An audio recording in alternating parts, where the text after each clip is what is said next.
BFM Business et Tech Co présente De quoi je me mêle, François Sorel. Voilà la deuxième partie de ce De quoi je me mêle. Si vous nous écoutez, regardez sur BFM Business, merci d'être là. Et bien évidemment, podcast audio, vous le savez, ne ratez pas tout à l'heure le rendez-vous exclusif qui n'est qu'en audio. C'est le petit module bonus de quoi je me mêle. On parlera de la sphère, vous savez, cet édifice incroyable conçu avec des milliers d'écrans à l'intérieur mais aussi à l'extérieur. C'est un truc de dingue.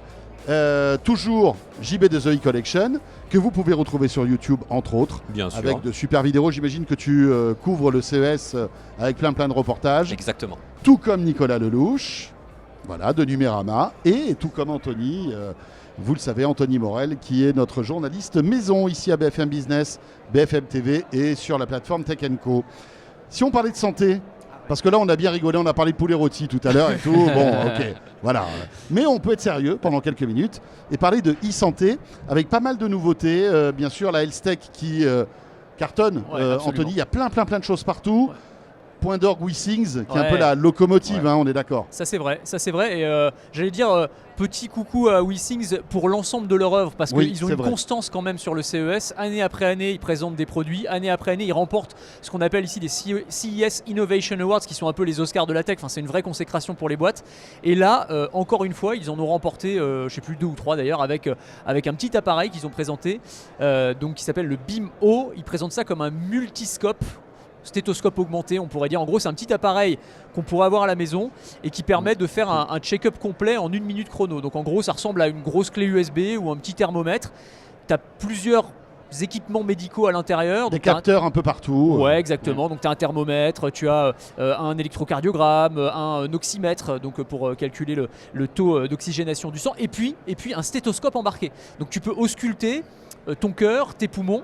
Alors tu vas me dire oui, mais enfin je suis pas médecin, ça ne sert pas à grand chose, mais l'idée justement ça va être de pouvoir communiquer avec un médecin à distance, donc envoyer ces informations là à un médecin si tu dois être suivi à distance, par exemple je sais pas en sortant de l'hôpital, ou alors pour les téléconsultations, on peut imaginer que ce soit une application hyper intéressante, parce que la téléconsultation aujourd'hui c'est bien gentil, mais c'est ultra frustrant parce que le médecin il te voit mais il peut rien faire, il peut pas te manipuler, il peut pas t'ausculter. Là il pourra toujours pas te manipuler, mais il pourra t'ausculter à distance et avoir des constances vitales, des informations que tu pourras lui envoyer via ce petit appareil.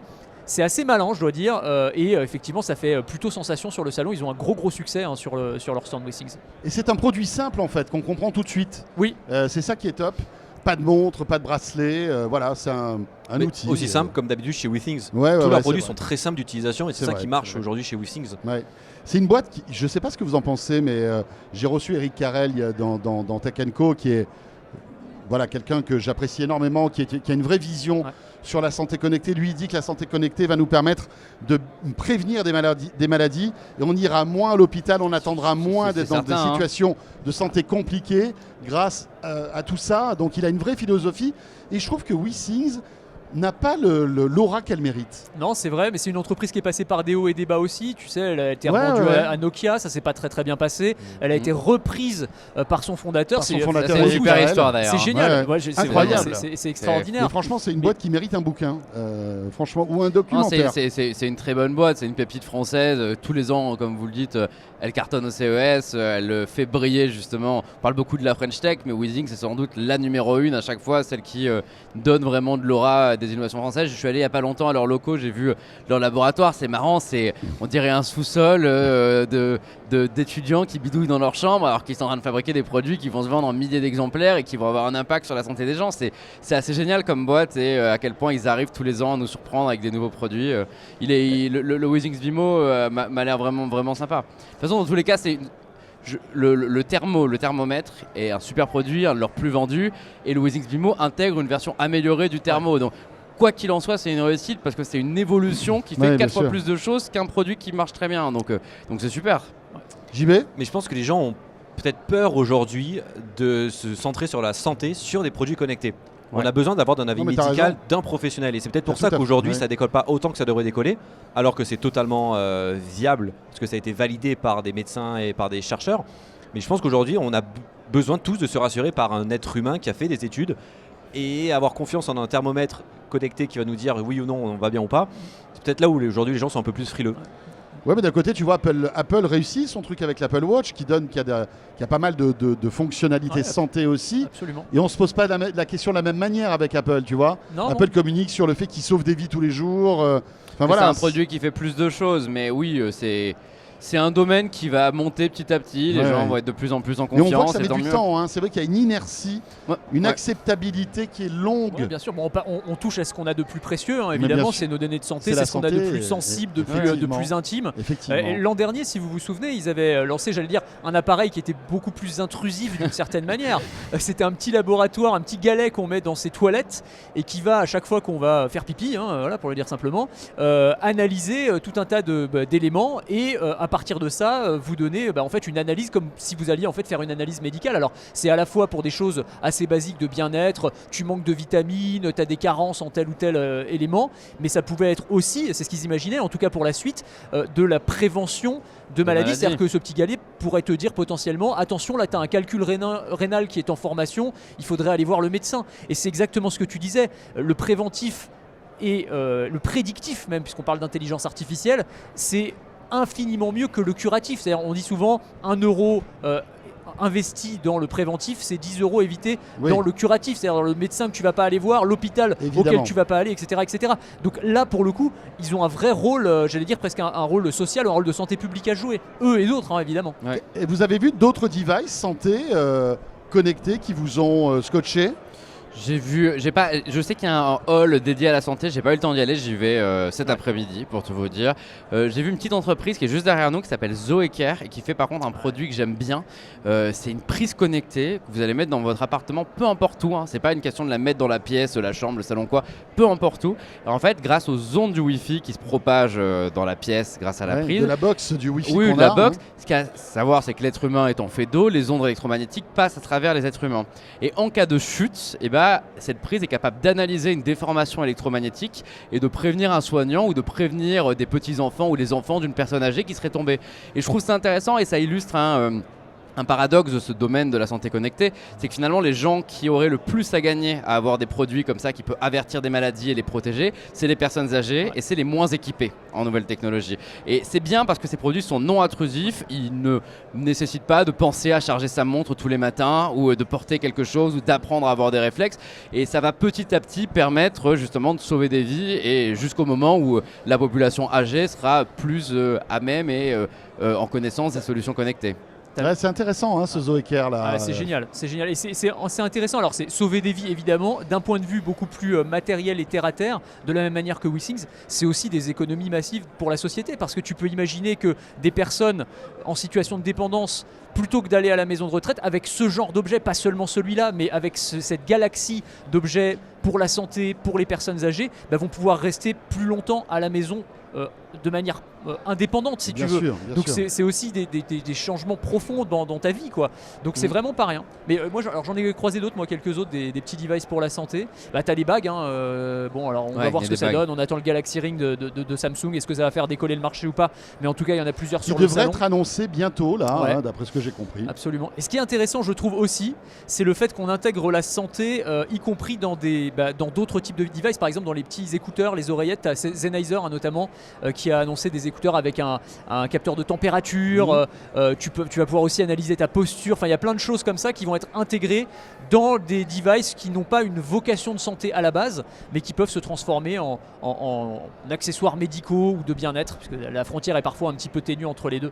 Donc des devices, et puis il y a aussi pas mal d'innovations plus fondamentales dans le domaine de la santé. Là on est sur l'Oreca Park près de la French Tech. Il y a le CEA notamment qui présente un implant neuronal qui est absolument incroyable, qui permet à des personnes paralysées de marcher à nouveau. Enfin là pour le coup on est sur des trucs, tu vois, ça va bouleverser la société. Ça c'est un truc de dingue. C'est pas pour tout de suite. Non, bien sûr. Encore une fois, voilà, ça peut donner espoir, mais ça sera à mon avis pas avant 10, 15 ans ou 20 ans qu'on arrivera. Mais on sait qu'on y arrivera. Mais on sait qu'on y arrivera. Quand on voit Neuralink avec Elon Musk aussi, parfois ça fait froid dans le dos. C'est un peu vertigineux tout ça, mais c'est génial. Complètement. Il y a quoi d'autre? Après, il y a aussi, bien sûr, des robots dermato. Mais je vous invite à regarder le robot dermato, je l'ai vu. Toutes les vidéos qu'on a faites sur la plateforme de Tech & Co pour vous raconter tout ça. C'est vrai qu'il y a pas mal de trucs. Autre sujet important du salon, c'est l'automobile, parce que on voit que les constructeurs auto, notamment les plus anciens, c'est rigolo parce que Tesla n'est pas là. Voilà. Mais en revanche, les constructeurs historiques qui ont besoin de se donner un vernis d'innovation et de modernité viennent ici au CES parce que ça fait bien, parce qu'on parle d'innovation, etc. Et donc, voilà, il y a pas mal de nouveautés dans ce domaine-là.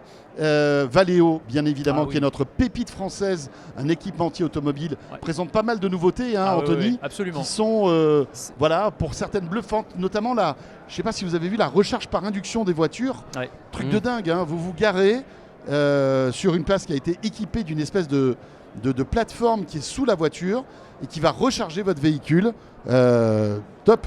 Sans déperdition quasiment, c'est voilà, ce qu'ils promettent parce que c'est ça la question. La recharge sans fil, j'ai pas confiance. Moi, surtout sur une voiture. C'est pas l'induction, c'est une autre technologie qui fait en sorte de ne pas perdre de puissance de charge. Ouais, c'est intéressant. T'es pas obligé de sortir de ta voiture, de brancher ton câble électrique, etc., etc. Non, ils ont présenté plein de trucs intéressants effectivement, Valeo. Alors moi j'ai testé leur version de la voiture. Alors c'est pas la voiture autonome pour le coup, mais c'est la voiture télécommandée que je trouve intéressante. C'est-à-dire qu'en gros, tu entres dans un poste de pilotage, donc tu es comme dans un jeu vidéo, vraiment, tu as un simulateur, tu as 3 écrans devant toi, tu as un volant, des pédales, et en fait tu vas piloter une voiture qui peut être à l'autre bout du monde, ou à plusieurs kilomètres de là, donc c'est pas toi qui vas la piloter évidemment, mais tu peux imaginer que toi tu es dans ta voiture, tu arrives, je sais pas, au supermarché, plutôt que de chercher une place pendant 1 heure, tu t'abandonnes ta voiture et en fait c'est un opérateur humain qui va reprendre la main sur la voiture et qui va aller la garer pour toi. Ou si tu veux louer une voiture, plutôt que d'aller chez le loueur, tu le commandes via une application et c'est un opérateur du loueur qui va acheminer la voiture jusqu'à chez toi et ensuite tu n'as plus qu'à prendre le volant. Ouais, je trouve que c'est intéressant, tu vois. On parlait énormément de voitures autonomes les années précédentes. Là je trouve qu'on est plus sur soit des systèmes d'assistance à la conduite extrêmement poussés, soit sur des alternatives comme cette voiture. Il y a moins de conduite autonome, beaucoup moins. Ça se remarque. Étonnant, BMW qui avait fait vraiment le show, les 2 précédentes éditions du CES, BM n'est pas là. Ils sont là, mais presque pas là, parce que le stand est tout petit et c'est juste une démonstration de la conduite autonome. Alors que l'année dernière, ils avaient mis le paquet avec les plein voitures de démos. qui changent de couleur. On se souvient, voilà. Mais c'est ça aussi qui est un peu embêtant, c'est que tu te dis, est-ce que c'était un coup de com', cette histoire de carrosserie qui change de couleur automatiquement? Là, cette année, ils n'en parlent plus. Alors, est-ce que c'est tombé parce que ça marche pas, ou est-ce que ils sont passés à autre chose? Tu sais pas, tu vois. On ne sait pas parce qu'en même temps les salons d'auto entre guillemets classiques sont en déperdition. Donc les marques peut-être se disent tous les 2 ans on va aller au CES pour présenter des nouveautés. Parce que finalement chaque année il n'y a pas autant de nouveautés à présenter dans l'automobile. Et c'est pareil dans la technologie en tant que telle. Moi je préfère en soi qu'ils ne soient pas là cette année ou presque pas là parce qu'ils n'ont rien à présenter que d'être là et de présenter des choses pas très utiles. Ouais, c'est clair. Et on voit aussi surtout que tous les équipementiers genre LG, Samsung présentent aussi des écrans pour ces genres de voitures. Bien sûr. Samsung fait par exemple l'écran de la nouvelle Mini qui va sortir cette année, qui est un écran circulaire. Il est beau, super beau. Super sympa. Et surtout, il y a tout aussi l'interface qui est faite par Android, par CarPlay et autres, qui est présentée un peu partout dans les allées du salon, où en fait on découvre que la voiture de demain sera surtout gérée par toute l'interface et toute l'interconnectivité. Et c'est ça aujourd'hui qui est à mon avis encore plus important quand on voit que même qu'Apple s'associe à Aston Martin et à Porsche pour son nouveau CarPlay, où il prendra totalement le lead de la partie numérique. Il y a 2 trucs que je retiens dans la voiture sur le CES. C'est encore une fois, IA partout, mais là c'est deux aspects différents de l'IA. C'est ChatGPT ou les assistants vocaux, l'IA générative embarquée pour aider à la conduite. Ça c'est la première chose. Et puis l'autre brique, c'est les aides, les assistants à la conduite directement. Donc ça c'est une autre utilisation de l'intelligence artificielle. Et c'est aussi le fait que, au-delà des constructeurs traditionnels, comme tu disais, qui sont peut-être un petit peu moins présents. Il y a aussi Stellantis qui était là l'an dernier, qui était très présent. Là je crois qu'ils sont présents, mais ils ont une suite dans un hôtel, donc c'est un petit peu moins. En fait ils sont tous là, mais plus pour le business. Exactement. Mais par contre, tu as tous les géants technologiques qui, eux, proposent des innovations dans la voiture. Sur le stand LG, tu as des voitures. Sur le stand iSense, tu as des voitures également, donc ils montrent les interfaces, ce que ça pourrait donner dans une voiture autonome, d'avoir du divertissement absolument partout avec des écrans, etc. Et puis il y a Sony, dont on va peut-être parler aussi, qui est l'une des sensations en matière d'auto sur ce salon. Donc en fait on est plus impressionné finalement par les voitures présentées par les géants de la tech que par la présence des constructeurs traditionnels, qui sont un petit peu plus discrets effectivement cette année. Oui, voiture LG et Sony, bon voilà. Ouais, c'est marrant trop. Sony, parce que j'ai envie d'y croire, je la trouve super belle cette voiture, mais en même temps ça n'avance tellement lentement que je me demande... Ils avaient dit 2026 l'année dernière, je ne sais pas s'ils vont tenir leur date. C'est vrai. collaboration avec Honda, c'est ce qu'ils avaient annoncé en 2023. Ouais, mais là, ils annoncent quasiment rien en 2024. C'est-à-dire que là, je suis allé à la conférence Sony, donc j'ai vu le fameux moment qui a tant fait parler où la voiture est arrivée contrôlée par une manette PlayStation. Mais ouais, excusez-moi, mais what the fuck quoi. Ouais, c'est ça what the sert à fuck. quoi Ça de sert à rien. piloter une voiture Non, mais ça avec sera une pas manette possible de en plus, PlayStation. Ils ont confirmé que ça sera pas possible après, en vrai, c'est juste pour la démo quoi. Mais à part ça, ils nous ont juste dit qu'on allait pouvoir jouer à Fortnite sur l'écran central, qu'il y allait avoir de la modélisation 3D hyper réaliste. Alors faut reconnaître que la modélisation 3D elle est belle. Hein. Genre je compare à celle qu'on voit sur Tesla aujourd'hui et ce que Sony promet. Sony c'est vraiment au niveau d'un jeu vidéo, c'est super beau. Mais à part ça, pas d'infos, on sait toujours pas quelle batterie elle va avoir, à quelle vitesse ça va rouler, quel est le type de marché visé. Est-ce que c'est mystérieux au possible. Et puis moi je me demande, est-ce que Sony et Honda ont la puissance financière pour se lancer dans cette aventure de l'industrie automobile, parce que c'est monstrueux en fait lancer une voiture. Ils ont la chance d'avoir Honda derrière. Ouais, ça va. C'est vrai. Mais est-ce que Honda est convaincu, tu vois, est-ce qu'ils vont faire ça c'est la question, du bout des doigts, du bout des lèvres? Est-ce qu'ils vont vraiment investir beaucoup d'argent là-dedans? Et surtout quand on voit que la Chine accélère, qu'elle est désormais première exportatrice mondiale, qu'il y a Xiaomi une semaine avant le CES qui dévoile sa voiture qui est un copier-coller de Tesla Model S, mais en tout cas Xiaomi est désormais présent sur l'automobile. Enfin, il y a clairement un truc qui bouge, mais est-ce que Sony est vraiment sérieux dans ses intentions ou est-ce qu'ils avancent au ralenti? Je suis pas sûr. Mais est-ce que Sony serait pas peut-être comme ils ont fait avec leur fameux casque, c'est montrer tout ce qu'ils font et ce qu'ils savent faire pour que les autres se disent tiens, on va se servir dans son lidar. Moi je pense que moi je suis totalement d'accord avec toi. Je suis persuadé que c'est une espèce de vitrine technologique cette voiture. Et t'as Renault qui a dit Peter c'est génial le triple écran là, on va peut-être l'intégrer. Parce en plus ils expliquent, alors je sais pas ce que ça vaut, est-ce que c'est du bullshit marketing ou est-ce que c'est une réalité, mais ils disent que la voiture, donc ils utilisent Unreal Engine et que Unreal Engine les aide dans les systèmes par exemple d'assistance à la conduite. Alors je sais pas comment, franchement là pour le coup ça dépasse vraiment ma compétence, mais tu vois ils ont ce discours de dire non mais c'est pas que pour le jeu vidéo, c'est pas que pour jouer à Fortnite sur ton pare-brise, ça va aussi cette intelligence, cette puissance de calcul du jeu vidéo te servir aussi pour des fonctionnalités liées à la conduite. Bon, j'attends de voir. Vous avez vu qu'ils ont fait un truc en réalité augmentée aussi de type on peut voir par exemple le rétroviseur, la caméra arrière, et si on veut on peut ajouter un dinosaure qui nous suit, donc le dinosaure est derrière nous dans le rétroviseur. Mais alors là, je me demande à quel moment ça répond à un besoin. Mais... Tu m'as convaincu, Nico. Là, vraiment, tu vois, t'as sorti la. Moi, ça me fait peur. Quand je conduis, déjà, je suis un peu stressé. Si j'ai un dinosaure dans le rétroviseur, derrière, je suis pas à l'aise. Hein, c'est surtout pas bien, à Paris en plus, tu vois. Surtout à Paris, c'est pas rassurant. Franchement, ça fait flipper. Mais alors, le concept de LG, qu'est-ce que c'est? Alors il s'appelle Alphable, quelque chose comme ça. Enfin, il est particulier le nom.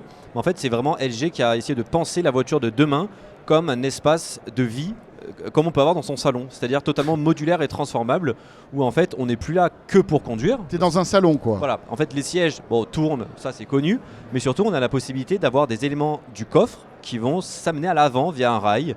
Donc par exemple on veut manger, il y a son repas qui est dans le coffre, il va descendre sur le rail, arriver, et on aura son plateau repas. On veut jouer à la PlayStation, on aura la manette qui va descendre du rail et qui va venir. On veut conduire, il y aura le volant qui va arriver. C'est ça un peu la vision d'LG. C'est une mini-maison dans ta voiture. Est-ce qu'il y a un frigo connecté dedans? Non, mais le concept est très sympa en tout cas. Est-ce qu'on peut mettre un poulet rôti dans le coffre pour terminer? C'est pareil. Non, attends, on n'a pas terminé. On n'a pas terminé. Tu aurais dû garder ton poulet rôti pour la. Je vais vous placer. Là aussi, LG présente tout ça, mais pour que d'autres puissent l'intégrer ou juste montrer toutes ses capacités dans une voiture. Bon. Voilà, ça c'est vraiment un proof of concept. Là, on est vraiment dans un truc. Clairement. Un mot sur les voitures volantes. Un autre classique du CES. Un autre classique du CES. Est-ce que ça avance ou pas? Ça avance, oui. Alors c'est toujours c'est toujours la même problématique, c'est-à-dire que la technologie avance, la réglementation non. Donc forcément il y a un moment ça pose problème si tu veux. Mais d'un point de vue technologique, ça avance et c'est quand même très spectaculaire. Alors là il y a notamment un modèle qui fait pas mal parler sur le CES, c'est Xpeng, donc c'est des Chinois, il s'appelle l'Aero HT. En fait ils présentent deux modèles, un qui est plus proche de nous que l'autre. Celui qui est vraiment assez incroyable, c'est une supercar, donc c'est une voiture de sport aux lignes futuriste qui est très jolie, et en fait c'est une vraie voiture, parce que souvent quand on parle de voiture volante, en fait c'est un peu trompeur, c'est des mini hélicoptères, tu sais, c'est des petits drones. Là non, c'est une vraie voiture, donc elle roule sur la route, il n'y a pas de souci, tu appuies sur un bouton, tu as des rotors qui sortent à l'arrière et à l'avant et elle décolle comme un hélicoptère à la verticale. C'est incroyable, tu vois, enfin vraiment. Quand il y a des bouchons c'est pas mal quoi. Ouais, voilà, c'est ça, forcément c'est le premier truc auquel tu penses. Allez, ça t'embête, allez salut, je sais pas que ça va faire. Génial. Bien sûr, mais alors sauf que ça c'est quoi, allez hop là, allez salut, allez à demain. Allez à demain. Et au dinosaure, tu lui fais non, je peux pas faire, mais tu lui fais comprendre qu'on s'en fout, quoi. C'est un peu à la Batman, hein. Ouais, exactement. Alors le truc c'est que là, elle a déjà volé, il y a eu déjà des vols d'essai, mais bon voilà, la problématique c'est derrière, quel pays va accepter ça, tu vois, enfin avant que ça arrive en France, déjà que tu vois, pour faire voler des drones, on n'a pas le droit. On n'a pas le droit, donc interdit. la voiture volante au-dessus des embouteillages de Paris, Nantes ou Marseille, ça me paraît un petit peu compliqué. Mais Franchement, après je pense que pendant les JO, il y aura quelques expérimentations et des vols de démonstration. Bah, ils sont en train de revenir dessus là, hein. T'as vu, ils ont pas l'air trop chauds la municipalité. Disons qu'il y a une espèce de bataille entre la mairie de Paris qui veut pas, mais l'ADP qui aimerait bien, voilà, et avec Volocopter notamment. Voilà, les pouvoirs publics qui aimeraient bien aussi, mais bon, c'est pour la démonstration, c'est joli, mais honnêtement, hein, moi je vous pose la question, vous y croyez? Enfin, pas du tout. J'ai jamais cru aux voitures volantes. Enfin, on voit ça dans les films depuis toujours. C'est vraiment l'idée du futur, c'est des voitures qui volent dans le ciel. Mais déjà que c'est le chaos sur les routes, vous imaginez mais vraiment tu sais que ça serait moins le chaos dans les airs que par terre, parce qu'il y a plus de place. Il y a plus de place. Tu as une. Ça dépend où, hein. À New York. Ah ouais, j'avoue, à New York, il faut éviter. Ouais, non, mais après, évidemment, tout ça est corrélé à une IA, à une autonomie parfaite. Et tu sais qu'il est plus facile de conduire un objet volant en parfaite autonomie qu'une voiture, en fait, parce qu'il y a beaucoup moins d'obstacles. Oui, il y a moins d'obstacles. Il n'y a pas de feu rouge, tu vois, dans les airs. Tu n'as pas de passage piéton dans les airs. J'ai vraiment du mal à imaginer que ce soit autre chose qu'un concept ou que enfin voilà, je suis pas sûr, tu vois. Je sais pas, il y a aujourd'hui à l'hélicoptère, quand tu arrives à l'aéroport de Nice, aujourd'hui tu as l'hélicoptère pour aller à Monaco. Bah demain, je veux bien imaginer que ce soit une sorte de drone volant en voiture volante, mais ça sera des navettes sur des circuits. J'ai du mal à imaginer que ce soit un truc qui envahisse les villes, vraiment.